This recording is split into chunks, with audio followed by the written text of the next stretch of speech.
એક મજૂર રોજ મજૂરી કરે, પસીનો વહાવે, પણ એક દિવસ એણે એવું કર્યું કે ગામના બધા લોકો ચોંકી ગયા. લોકો કહેવા લાગ્યા, આ મજૂર છે, કોઈ મોટો માણસ? પણ સાચી વાત તો એ છે, એની પાસે પૈસા નહોતા. તો પછી શું હતું એની પાસે, જે એને સૌથી અલગ બનાવતું હતું? આ વાત તમને અંદર સુધી હચમચાવી દેશે. એક નાનકડું ગામ હતું. ત્યાં રહેતો હતો રમેશ. રમેશ એક સામાન્ય મજૂર. સવારે વહેલા ઉઠે, ખેતરમાં કામ કરે, ઈંટો ઉઠાવે, દિવસ આખો મહેનત કરે અને સાંજે ફક્ત 300-400 રૂપિયા લઈ ઘરે પાછો આવે.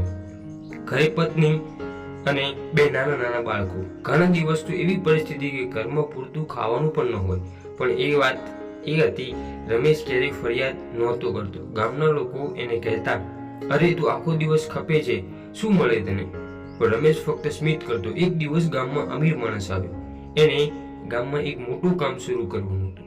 બધા મજૂરો કામ માટે દોડી ગયા, પણ એ માણસ એક શરત મૂકી, હું ફક્ત એ માણસને કામ આપીશ જે સચ્ચાઈ અને વિશ્વાસમાં નંબર 1 હોય. બધા લોકો એકબીજા તરફ જોયા રહ્યા. કોઈએ એક નામ લીધું, રમેશ. એ અમીર માણસે રમેશને બોલાવ્યો અને પૂછ્યું, તું શા માટે મજૂરી કરે છે? રમેશે શાંતિથી જવાબ આપ્યો, મારા પરિવાર માટે અને મારા આત્મસંતોષ માટે.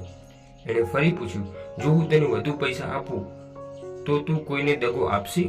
રમેશ બોલ્યો, પૈસા તો ફરી કમાઈ લઈશ, પણ વિશ્વાસ તૂટે તો ક્યારેય પાછો નથી આવતો. એ અમીર માણસે સ્મિત કર્યો અને બોલ્યો, મને તારી જેમ જ માણસ જોઈએ તો હતો. એણે રમેશને ફક્ત મજૂરી નહીં, પણ આખા કામનો ઇન્ચાર્જ બનાવી દીધો. ગામના બધા લોકો આશ્ચર્યમાં, એક મજૂર મેનેજર બની ગયો? રમેશ હવે મોટો માણસ બની ગયો, પણ એણે ક્યારે પોતાની મૂળ ભૂલ્યો નહીં. એ હજુ પણ એ જ સરળતા, એ જ ઈમાનદારી રાખી, અને સૌથી મોટી વાત હતી, એણે પોતાના જેવા જ બીજા મજૂરોને પણ કામ આપવાનું શરૂ કર્યું.